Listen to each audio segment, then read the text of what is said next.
अगर आप भी चाहते हैं TRS फिल्म्स का ऑडियो वीडियो सबसे पहले आपके पास पहुंचे, तो लाल बटन दबाकर चैनल को सब्सक्राइब करें और बेल आइकन दबाना ना भूलें।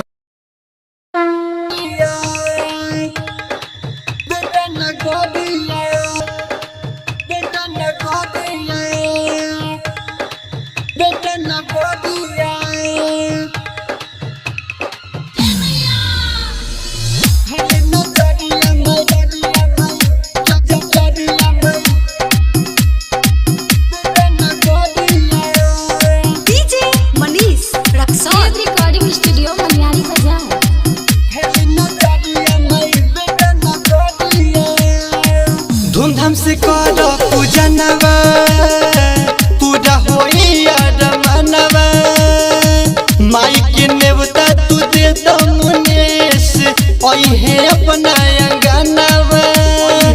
अरे जाना हो देर हो खता।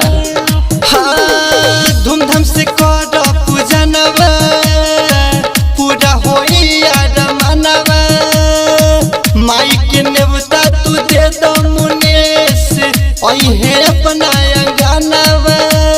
रंजित रंजय करता वे जय जय, पवन रंजय करता वे जय जय, कहवेला राम जी भजनिया।